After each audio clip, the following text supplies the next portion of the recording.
Assalamualaikum warahmatullahi wabarakatuh. Selamat pagi Bapak Ibu tim penilai dalam sertifikasi dosen gelombang 1 tahun 2025. Perkenalkan, saya Siti Husna Noviana Jou, salah satu dosen pada program studi S1 Bisnis Digital Fakultas Ekonomi dan Bisnis Universitas Bina Mandiri Gorontalo dengan nomor NIDN 0919118903. Video ini dibuat untuk melengkapi persyaratan dalam pengajuan sertifikasi dosen gelombang 1 tahun 2025, yaitu pernyataan diri dosen dalam unjuk kerja Tridharma Perguruan Tinggi PDD UKT-PT dalam bidang pengajaran. Pada kesempatan kali ini, mata kuliah yang akan saya ambil sebagai contoh dalam video pembelajaran adalah mata kuliah inti dalam program studi S1 Bisnis Digital, yaitu mata kuliah Manajemen Sumber Daya Manusia pada semester 4 dengan bobot 3 SKS. Mata kuliah ini disampaikan dengan metode DIA atau Delivery Interaction and Assessment dalam proses pembelajaran yang ada di kelas secara offline maupun secara online. Deskripsi mata kuliah Manajemen Sumber Daya Manusia ini membahas tentang teori dan praktik manajemen sumber daya manusia yang meliputi perencanaan tenaga kerja, rekrutmen, seleksi, pelatihan dan pengembangan, penilaian kinerja, kompensasi, hubungan industrial, MSDM berbasis teknologi digital, serta mahasiswa akan mempelajari peran MSDM dalam mendukung strategi bisnis dan digital UMKM. Mata kuliah Manajemen Sumber Daya Manusia membekali mahasiswa dengan pemahaman komprehensif mengenai peran strategis dan operasional MSDM dalam organisasi modern. Mahasiswa akan mempelajari berbagai aspek kunci dalam pengelolaan sumber daya manusia, mulai dari perencanaan kebutuhan SDM, rekrutmen dan seleksi, pengembangan, penilaian kinerja, kompensasi, hingga hubungan industrial dan manajemen konflik. Selain itu, mata kuliah ini juga akan membahas isu-isu kontemporer dalam MSDM seperti diversitas, inklusi, teknologi informasi dalam MSDM, serta tantangan global yang mempengaruhi praktik MSDM. Adapun proses pembelajaran dalam mata kuliah Manajemen Sumber Daya Manusia ini menggunakan pendekatan student-centered learning yang aktif, partisipatif, dan kontekstual. Ada beberapa metode utama yang digunakan, antara lain ceramah interaktif, studi kasus, diskusi kelompok, project-based learning, dan role play. Mahasiswa mampu menganalisis permasalahan MSDM dan merumuskan solusi yang efektif untuk mendukung pencapaian dan tujuan organisasi. Sedangkan untuk CPMK pada mata kuliah ini, yang pertama menjelaskan konsep dasar manajemen sumber daya manusia serta ruang lingkup dan fungsi-fungsinya dalam organisasi bisnis digital.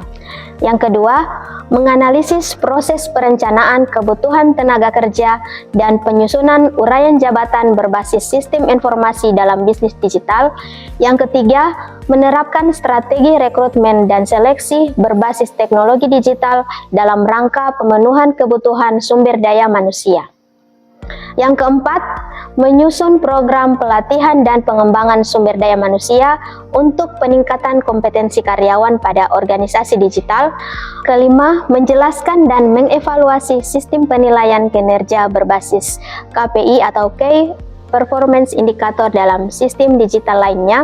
Yang keenam, mengidentifikasi dan merancang sistem kompensasi dan benefit yang kompetitif dalam mendukung produktivitas tenaga kerja, menjelaskan pentingnya hubungan industrial dan mampu mengelola konflik ketenaga kerjaan secara profesional, menganalisis tantangan dan peluang dalam penerapan MSDM di sektor UMKM dan ekonomi kreatif berbasis teknologi.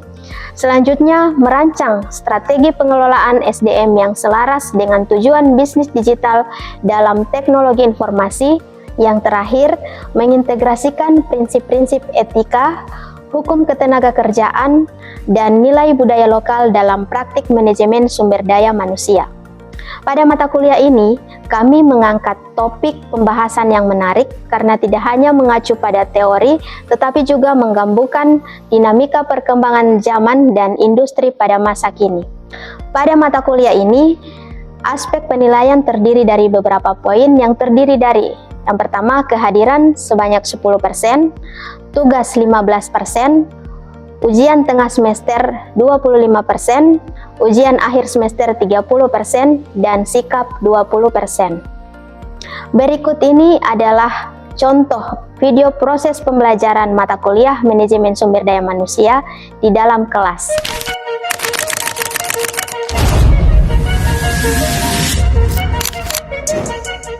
Assalamualaikum warahmatullahi wabarakatuh. Waalaikumsalam warahmatullahi wabarakatuh.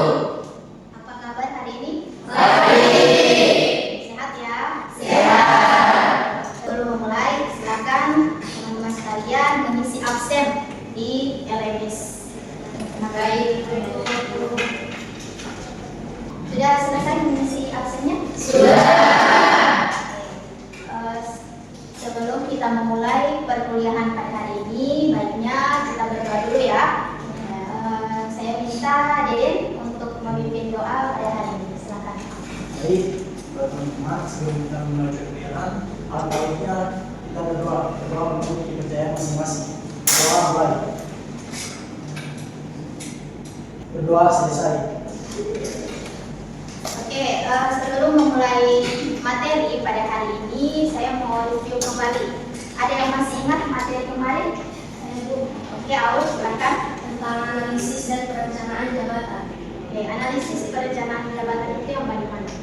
Analisis jabatan adalah proses sistematika untuk mengumpulkan, mencatat, dan mengevaluasi informasi tentang suatu jabatan. Ada yang lain? Dede? Proses sistematis untuk mengumpulkan dan mengorganisasikan informasi mengenai suatu pekerjaan. Nah, yang kemarin kita sudah belajar terkait analisis jabatan. Pada hari ini kita akan mempelajari tentang rekrutmen dan seleksi. Tapi fokus kita pada hari ini adalah memahami dan menerapkan teknik wawancara pada saat proses seleksi karyawan. Tujuan pembelajaran kita pada hari ini yaitu setelah selesai mempelajari materi hari ini, saya harap kalian bisa nanti menjelaskan pengertian dan tujuan dari rekrutmen, terus mengidentifikasi jenis-jenis dari wawancara, yang ketiga menjelaskan tahapan dalam proses wawancara, serta yang terakhir akan ada praktek bagaimana proses dari wawancara tersebut. Sebelum masuk di materi, baiknya kalian mengisi ada sedikit soal dari materi kita pada hari ini. Silakan di scan barcode dan linknya. Kalau ada yang tidak bisa scan, silakan klik link yang sudah saya bagikan di grup mata kuliah. Silakan. Oke, silakan diisi pertanyaan pertama. Apa 3 kata pertama yang terlintas di pikiran kalian saat mendengarkan kata wawancara kerja? Sudah semua? Ada yang jawab kesempatan, ada yang jawab tegang, ada juga yang menjawab persiapan, luar biasa. Oke, next. Manakah jenis wawancara yang menurut kalian paling menantang? Sebagian besar ya menjawab wawancara tatap muka. Kenapa? Grogi, menegangkan, gugup. Kalau secara online tidak gugup? Tidak, karena tidak berhadapan secara langsung. Kurang menantang ya, karena sudah berhadapan langsung. Ya. Oke, selesai ya tadi beberapa pertanyaan yang sudah saya ajukan ke kalian dan kalian juga sudah merespon. Ini kita masuk di materinya. Wawancara ini adalah salah satu tahap penting dalam proses rekrutmen pekerjaan atau seleksi karyawan. Tujuan dari rekrutmen wawancara ini yang pertama yaitu verifikasi kualifikasi. Dia memastikan, seorang HRD itu memastikan pengalaman dan keterampilan dari kandidat yang kedua, kesesuaian budaya. Tadi dalam proses wawancara itu menentukan cocok tidaknya seorang kandidat, seorang pelamar dengan perusahaan yang dipilih, yang dilamar. Karena banyak orang yang melamar itu tidak cocok dengan kultur, dengan budaya yang ada di dalam. Yang ketiga, untuk mengurangi resiko. Karena wawancara ini kenapa penting? Karena itu mengurangi resikonya. Dalam proses perekrutan, dalam proses wawancara itu perusahaan mengeluarkan biaya, bukan asal buat lamaran, asal menerima pekerjaan, menerima karyawan, itu ada biayanya. Makanya kenapa diseleksi benar-benar supaya mengurangi resiko kerja. Yang terakhir, evaluasi keterampilan menguji komunikasi dan pemecahan masalah. Nah, ini jenis-jenis dari wawancara. Ada 5 jenis dari wawancara. Yang pertama, terstruktur. Yang terstruktur itu pertanyaan sudah disusun. Jadi misalnya 10 pelamar. Nah, ke 10 pelamar itu akan mendapatkan pertanyaan yang sama. Itu terstruktur. Karena sudah ada list pertanyaan yang disiapkan oleh perusahaan. Contoh, misalnya, apa motivasi Anda bekerja di perusahaan ini? Kalian siapkan, jangan kaget. Makanya tadi sebelum datang untuk wawancara harus siap mental, harus siap dengan jawaban. Kelebihan dari jenis terstruktur ini objektif dan mudah dibandingkan antar pelamar karena pertanyaannya sama. Kekurangannya kurang fleksibel dalam mengeksplor jawaban. Biasanya kan ada pertanyaan yang pelamarnya hanya menjawab ya, tidak, oke, itu susah untuk digali. Terus ada yang kedua, tidak terstruktur. Wawancara tidak terstruktur ini dilakukan secara spontan tanpa ada pertanyaan yang tetap. Misalnya, dia bertanya berdasarkan kondisi atau berdasarkan jawaban dari pelamar. Yang pertama, ceritakan tentang diri Anda. Setelah Anda bercerita, menjawab pertanyaan, nah dari jawaban Anda itu, dari jawaban kalian, itu akan jadi pertanyaan lagi. Begitu juga selanjutnya. Terus kelebihannya, lebih alami dan mendalam. Benar ya, karena dia ditanya berdasarkan jawabannya. Tidak mungkin yang ditanya tidak berkaitan dengan jawaban yang dikasih. Kekurangannya kurang konsisten dan sulit untuk dievaluasi karena saking banyaknya pertanyaan atau berupa jawabannya berbeda-beda atau jawabannya jadi susah diukur, susah dilihat. Yang keempat ada wawancara panel. Wawancara panel itu dari satu pelamar akan ada 3 pewawancara. Di sini biasanya berganti-gantian, kadang HRD-nya, kadang marketingnya atau apa, yang tergantung posisi yang ditawarkan.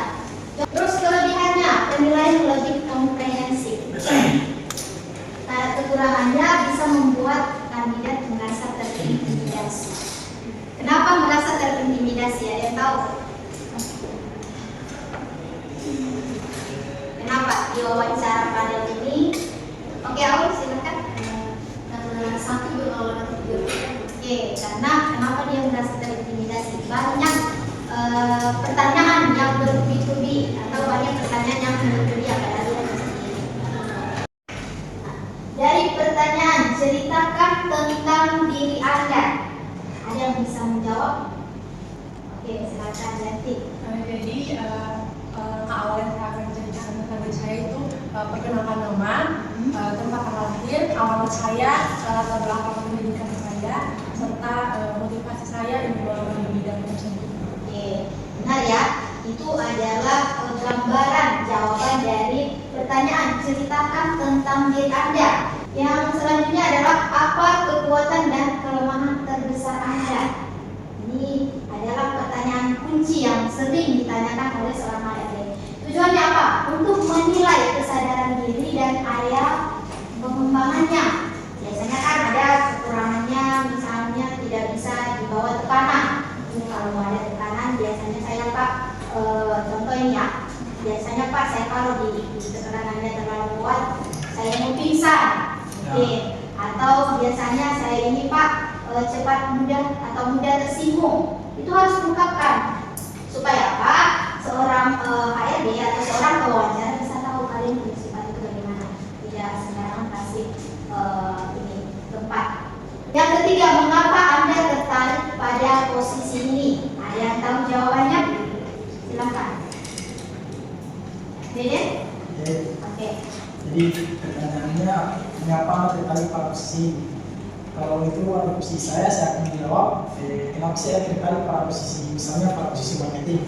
Itu karena saat di pendidikan itu saya sesuai dengan jurusan saya. Misalnya saya jurusan saya itu manajemen pemasaran. Itu sesuai dengan posisi yang saya lamar.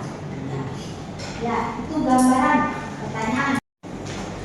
Sampai di sini ada yang ingin bertanya? Silakan Kirian. Baik Ibu, terima kasih atas kesempatan yang kalian berikan kepada saya. Saya ingin menanyakan solusi apa yang Ibu bisa berikan kepada saya. Itu bagaimana cara saya meningkatkan kepercayaan diri saya saat memulai wawancara pertama saya. Bagaimana menghadapi wawancara awal untuk pertama kali? Baik, pertanyaan yang bagus ya dari Kirian.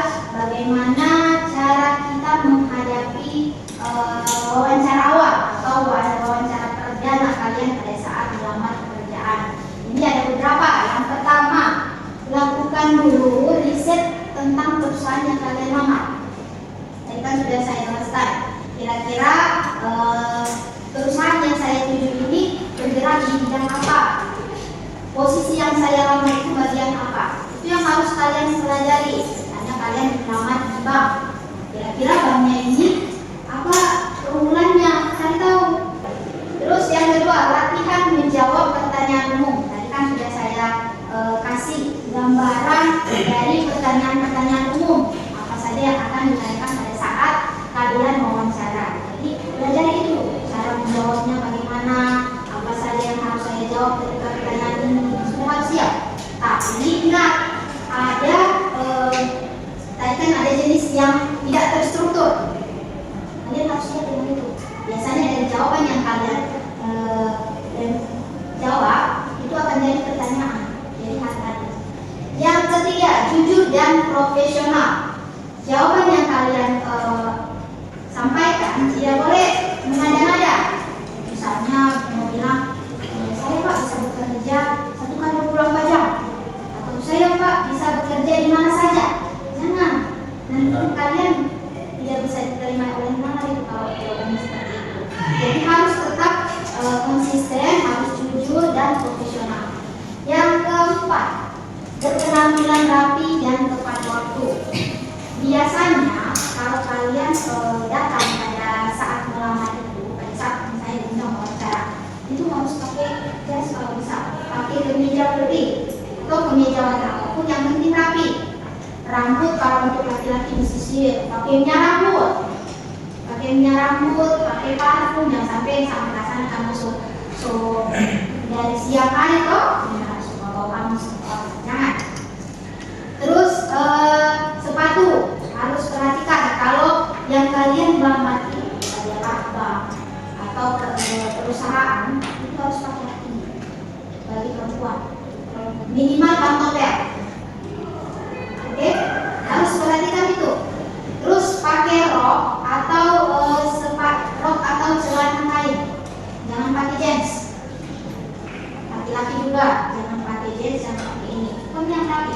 Kalau misalnya besok ada panggilan untuk wawancara, kalian itu harus siap. Siapnya apa? Tidur lebih awal, siapkan mental dan tepat waktu. Jangan terlambat. Itu jadi penilaian. Jangan sampai sudah dipanggil. Silakan Ibu Aun untuk menghadap HRD. Tiba-tiba dia belum ada. Harus ini. Karena kalau kalian tepat waktu, beda orang yang datang tepat waktu dengan orang yang terlambat. Kalau tepat waktu kan dia lebih santai, lebih relax. Kalau sudah datang terlambat, mohon maaf Pak, saya terlambat karena begini. Itu kurang profesional. Dan terakhir, tunjukkan antusias, tunjukkan bahwa kalian itu mau bekerja di sini, kalian semangat untuk bekerja di sini. Jangan buat saya berada di sini, harus kalau perlu tegak selama melakukan tes wawancara, jangan lupa ini. Itu akan jadi penilaian. Jangan sudah diterima, tapi awal-awal itu tunjukkan bahwa kalian mau bekerja, kalian termotivasi untuk bekerja di sini dan mau memajukan perusahaan. Hanya pelajari perusahaan. Oke, setelah tadi saya menjelaskan tentang teknik wawancara, tentang jenis-jenis wawancara, contoh-contoh pertanyaan, sama tips dan trik bagaimana menghadapi wawancara. Terakhir, saya mau kasih kalian mau mempraktekkan bagaimana cara untuk wawancara, atau kita akan melakukan simulasi proses wawancara itu yang bagaimana. Ada yang bisa maju untuk melakukan simulasinya? 2 orang, saya pilih 2 orang. Oke, Yanti sama Upik. Yanti sebagai apa? Pelamar. Oke, terus Upik sebagai pewawancara. Silakan.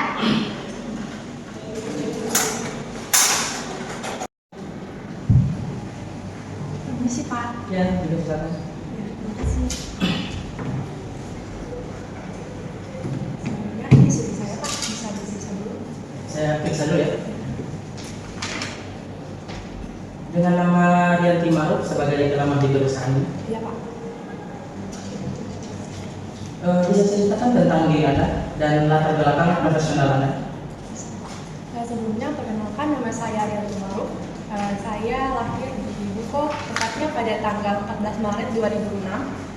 Saya beralamatkan di Desa Bungunol, Kecamatan Paguyaman, Kabupaten Walendrang, Provinsi Gorontalo. Dan saya berlatar belakang pendidikan S1 Manajemen dari Universitas Bina Mandiri Gorontalo. Saya selama kuliah belajar tentang pemasaran, terutama strategi digital dan memahami kebutuhan konsumen.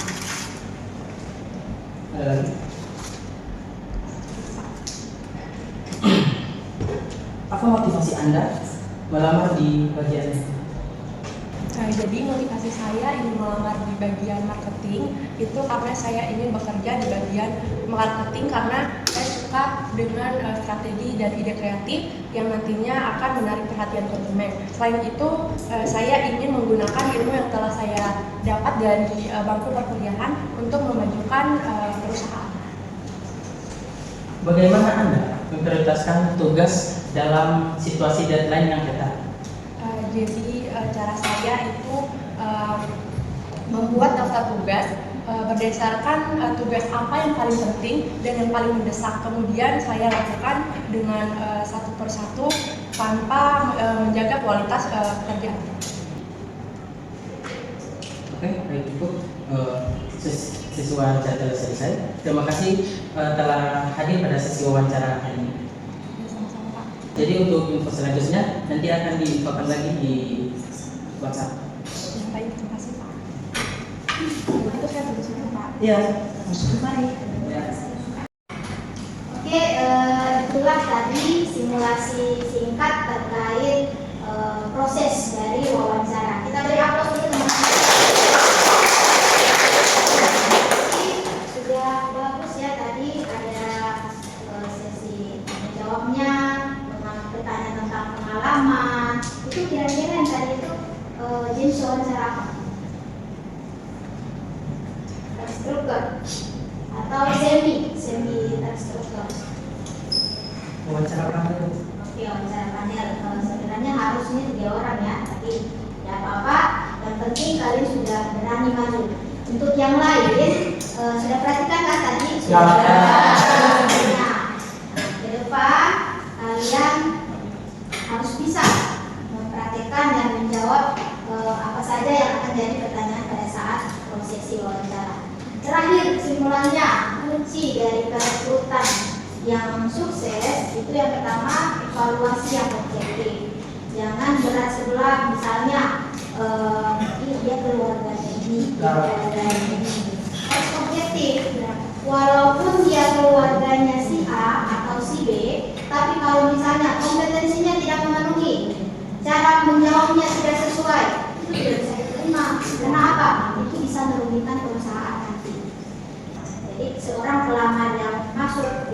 kompetensi yang bagus itu bisa menguntungkan perusahaan. Sebelum saya akhiri, kalian punya tugas nanti. Tugasnya silakan kalian masing-masing membuat video. Kalian membantu kelompok dan membuatkan video simulasi wawancara seperti yang tadi dari 5 jenis wawancara yang sudah saya jelaskan. Paham? Hari ini kalian belajar, besok kalian akan memimpin. Percayalah, kerja keras dan konsistensimu hari ini akan menjadi kebanggaan kita. Terima kasih, cukup sekian. Wabillahi taufiq wal hidayah. Assalamualaikum warahmatullahi wabarakatuh. Sekian video pembelajaran dalam mata kuliah Manajemen Sumber Daya Manusia pada program studi S1 Bisnis Digital Fakultas Ekonomi dan Bisnis Universitas Bina Mandiri Gorontalo. Semoga bisa menjadi bahan pertimbangan baik dalam proses pengajuan sertifikasi dosen gelombang 1 tahun 2025. Terima kasih. Wassalamualaikum warahmatullahi wabarakatuh.